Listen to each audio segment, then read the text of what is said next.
Think Hollywood's golden age was all charm and glamour? Think again.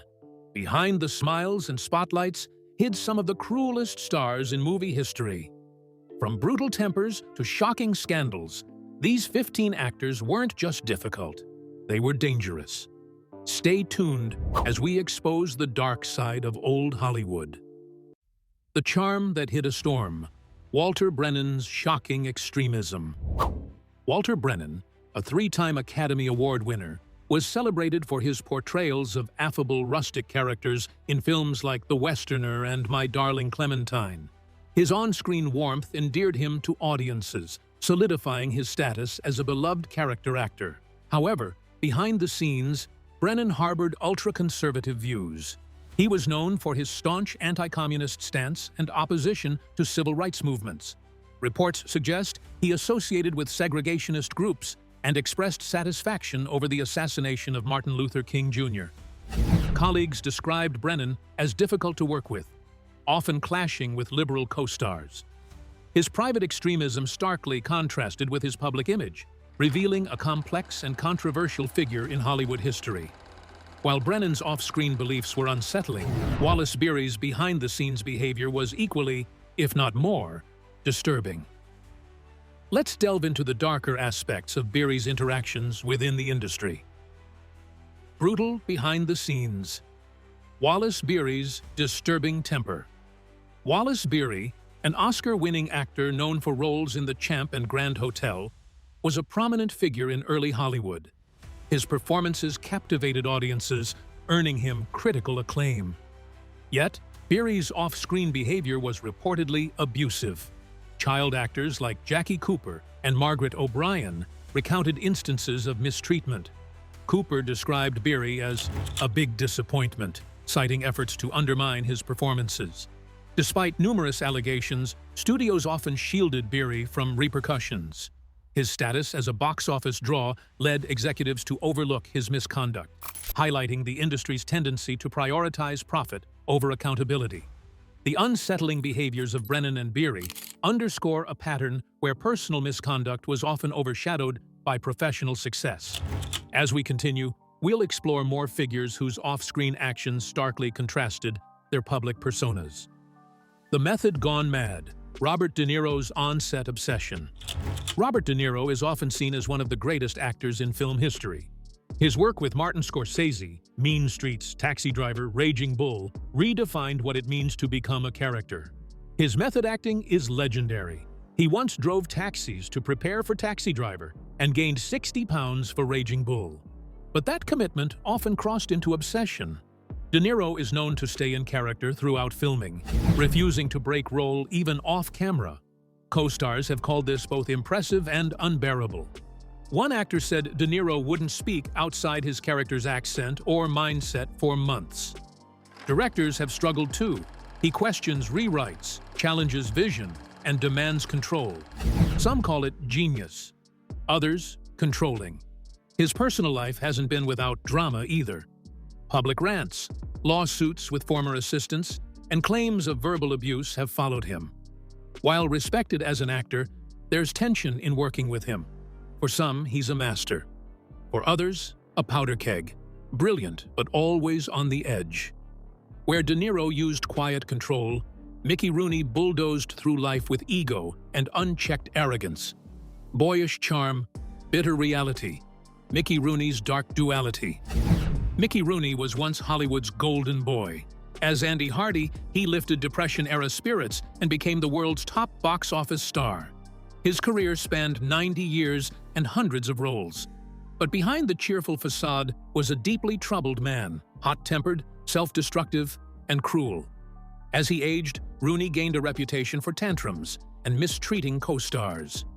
Elizabeth Taylor recalled him dismissing her talent and treating her like a prop. Directors called him unpredictable, one moment charming, the next combative. Off-camera, his life was chaos. 8 failed marriages, gambling addiction, and bitter family feuds. Perhaps most infamous was his role as Mr. Yunioshi in Breakfast at Tiffany's, a racist caricature that still sparks outrage. Once beloved, Rooney became a symbol of Hollywood's darker legacy. unchecked ego, scandal, and decline. The charm that hid a storm. Walter Brennan's extremism. Walter Brennan, with his folksy charm and crackling voice, won 3 Oscars and the love of audiences in classics like Rio Bravo. But the man behind the cowboy hat held extreme political views. Brennan was a staunch ultra-conservative. He was anti-communist, backed McCarthy-era blacklisting, and opposed civil rights. Some claim he celebrated Martin Luther King Jr.'s death and aligned with segregationist groups. Allegations supported by several industry insiders, though never officially confirmed. On set, Brennan often clashed with liberal colleagues, creating tension behind his warm public image. His politics were rigid and vocal, alienating many who once admired him. For fans, learning this truth feels like betrayal. The kind-hearted cowboy may have harbored deeply divisive beliefs. Brennan's legacy remains complicated. A beloved actor whose off-screen convictions cast a long, troubling shadow. The method gone mad. Robert De Niro's on-set obsession. Robert De Niro is widely regarded as one of cinema's greatest actors. His collaborations with Martin Scorsese, Taxi Driver, Raging Bull, The Irishman, redefined method acting. To prepare, he once drove taxis for 12-hour shifts and gained 60 pounds to play boxer Jake LaMotta. But his dedication often blurred into obsession. De Niro is known to stay in character for entire shoots, refusing to break even off-camera. Co-stars have described the experience as both admirable and exhausting. One claimed he wouldn't speak outside his character's accent for months. Directors, including Scorsese, have clashed with De Niro's demands for rewrites and his intense control over creative decisions. Some call it brilliance, others, manipulation. Offset, De Niro has faced public controversies, political rants, lawsuits from former assistants, and allegations of verbal abuse. Though revered for his craft, many describe working with him as walking on eggshells. For some, he's a genius. For others, a ticking time bomb, brilliant but volatile. While De Niro controls through quiet intensity, Mickey Rooney crashed through life with loud arrogance and unchecked ego, shifting from golden boy to one of Hollywood's most feared stars. Boyish charm, bitter reality. Mickey Rooney's dark duality. Mickey Rooney began as one of the most beloved child stars in cinematic history. With boundless energy, impish charm, and undeniable charisma, he starred in over 300 films and captured the hearts of Depression-era America. From Andy Hardy to National Velvet, he represented innocence, joy, and a relentless work ethic in front of the camera. But off-camera, Rooney's personality darkened with age. Once charming, he became known for explosive temper tantrums and cruel treatment of co-stars. Elizabeth Taylor, once his youthful co-star, later described him as dismissive and patronizing. Behind the scenes, he belittled those he felt were beneath him, often throwing fits if things didn't go his way. Directors dreaded his unpredictability, and his volatility earned him a difficult reputation. Add to that his chaotic personal life. Rooney was married 8 times, lost millions to gambling, and reportedly abused substances throughout his adult years. One of the biggest stains on his legacy remains his racially offensive portrayal in Breakfast at Tiffany's, where he played an exaggerated Japanese caricature. Once a poster boy for Hollywood's golden age, Rooney's darker impulses and personal failures ultimately tarnished his sparkling image. Rooney's implosions were dramatic and public, but Danny Kaye's turmoil was more insidious, hidden beneath a veneer of perfectionism and comic brilliance that often concealed a much darker personality. The Sad Clown, Danny Kaye's tyrannical perfectionism. Danny Kaye was adored for his quick wit, elastic face, and musical talents that defined his era of slapstick comedy. Whether performing tongue-twisting routines or lively musical numbers, Kaye's energy made him a favorite among children and adults alike. To the public, he was the joyful clown, bringing laughter and warmth through movies like White Christmas and The Secret Life of Walter Mitty. Yet those who worked with Kaye tell a different story. Behind the scenes, he was a perfectionist who demanded total control over every element of production, from choreography to lighting to costume choices. Crew members often described him as tyrannical, and actors found his need for control stifling. His explosive outbursts were legendary, and many feared disappointing him, lest they face a scathing verbal lashing. Beyond the set, rumors swirled for years about Kay's complicated personal life. His decades-long, ambiguous relationship with Laurence Olivier fueled speculation about his sexuality, though neither party confirmed anything publicly.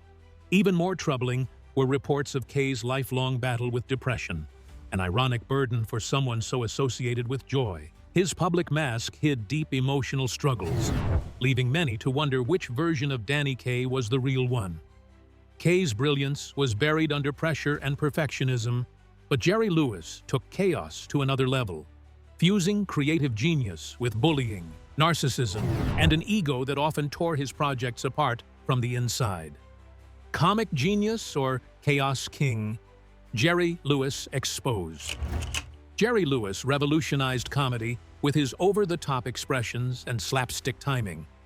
His work with Dean Martin turned him into a household name, and later his solo career brought innovation to film through writing, directing, and starring in his own projects. Lewis was even a pioneer in using video playback during filming, an idea well ahead of its time. But behind the scenes, Lewis was notoriously difficult. Cast and crew described him as volatile, emotionally abusive, and impossible to please. He would berate assistants and storm off sets over trivial matters. His treatment of women, in particular, drew criticism. He infamously declared that women weren't funny, and often marginalized female comedians publicly. These sexist attitudes and controlling behavior turned admiration into dread for many who worked with him. Perhaps the darkest corner of Lewis's legacy is The Day the Clown Cried, his unreleased Holocaust film about a clown who leads children to gas chambers. Many considered it in poor taste, and Lewis himself eventually admitted regret, refusing to allow its release. Yet, despite his troubling behaviors and often grotesque ego, Lewis maintained fame and influence for decades, protected by his innovation and insulated by his legend. Jerry Lewis wielded power behind the camera, but Orson Welles' control issues weren't just about ego. They were about reshaping film itself, often at the cost of relationships, budgets, and reputations. Genius or tyrant? Orson Welles' fiery legacy. Orson Welles changed cinema forever with Citizen Kane, a film often ranked as the greatest of all time. A master storyteller, Welles brought innovation in cinematography, structure, and sound design that would shape generations of filmmakers. His voice, presence, and creative ambition marked him as one of Hollywood's rare true visionaries. But his genius came with chaos.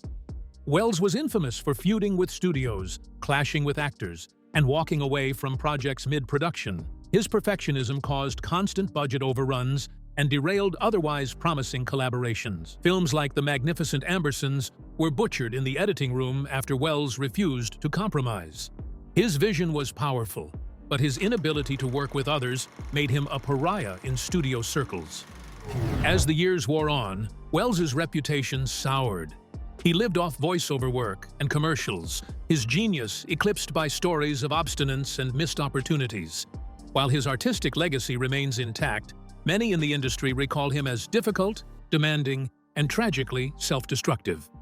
Welles wasn't just a visionary, he was a cautionary tale of brilliance, lost in the flames of ego and ambition. Where Welles lied to protect his vision, Robert Cummings lied for fame, crafting a false persona that turned the Golden Age actor into one of Hollywood's most bizarre figures. Let's explore how this star built his career on charm and deception. In Like Flynn, Errol Flynn's dangerous charm. Errol Flynn, with his swashbuckling roles and irresistible charm, defined the Hollywood matinee idol. His performances in classics like Captain Blood and The Adventures of Robin Hood turned him into the face of high adventure. Off-screen, he embraced that image with gusto, sailing yachts, hosting parties, and living a life of excess. But behind the charisma was a man with deep-seated demons. Flynn's lifestyle was a cocktail of alcohol, brawls, and reckless romantic escapades.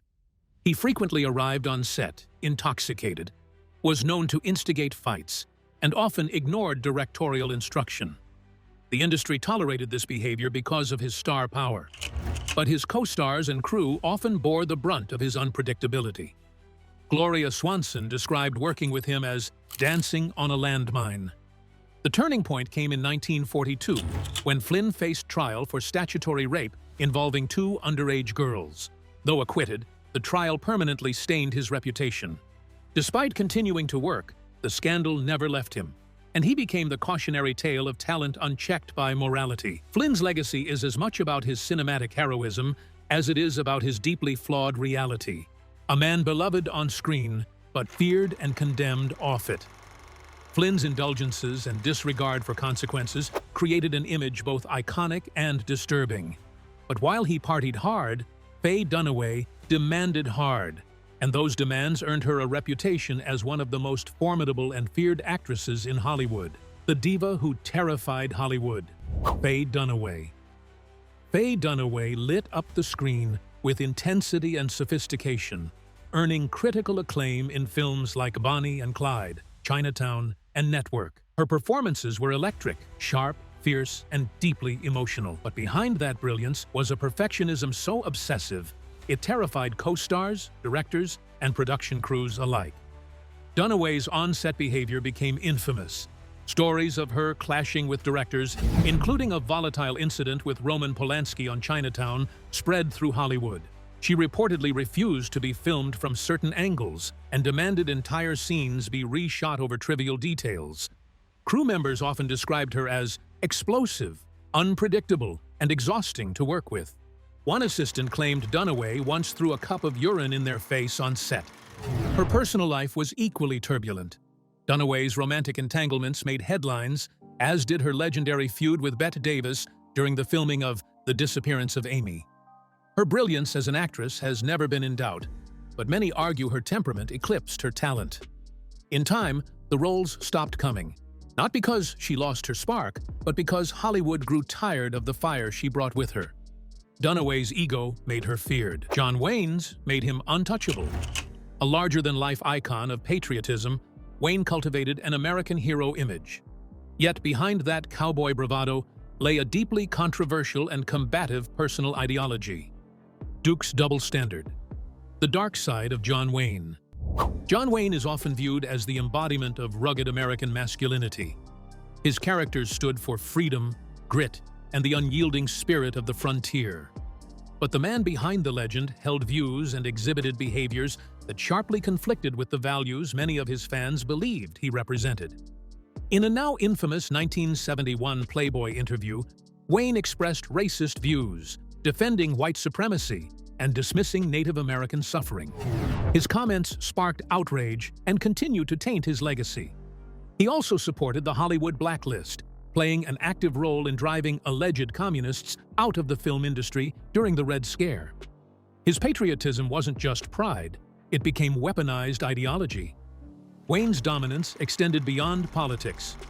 On set, he was known to override directors, bully co-stars, and demand script changes that suited his image.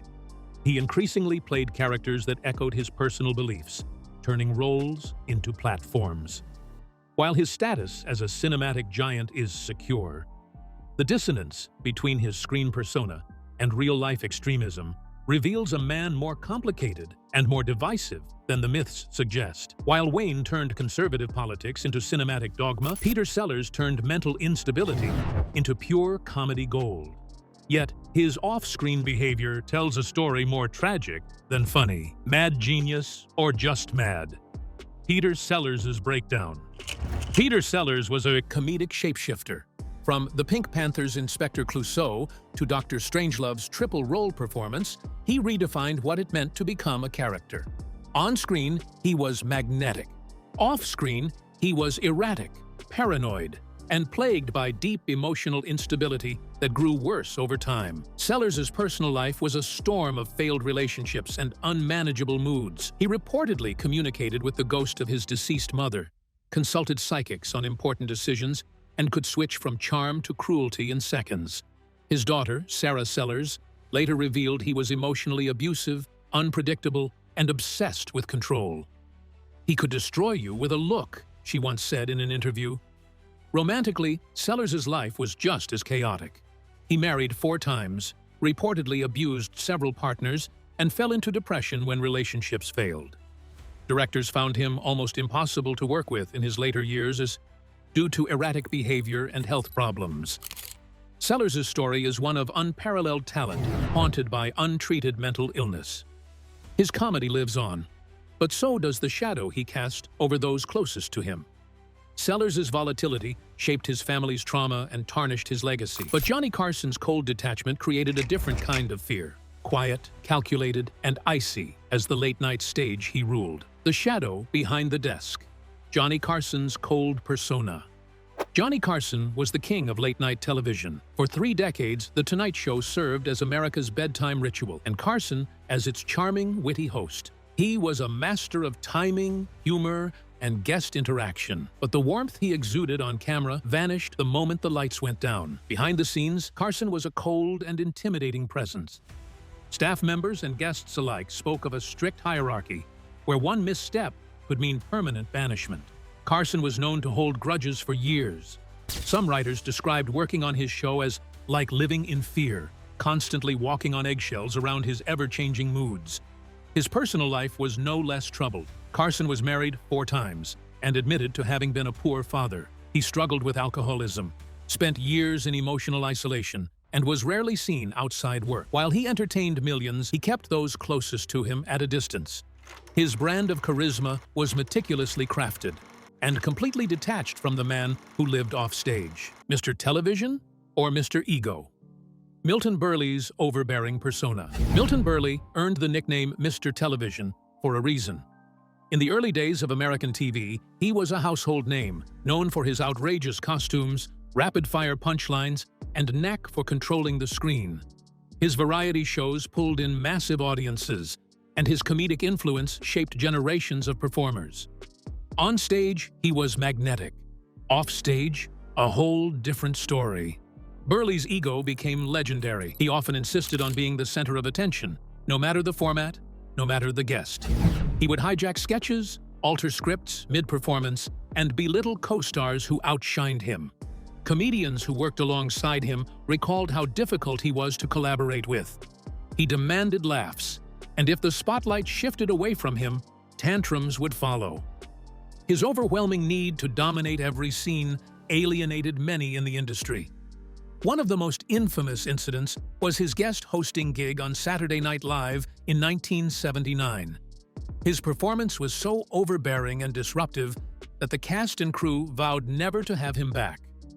Lorne Michaels, the show's creator, reportedly banned Berle for life. While his early contributions to comedy remain important, Berle's arrogance and combative energy eventually made him unwelcome, even among those who had once idolized him.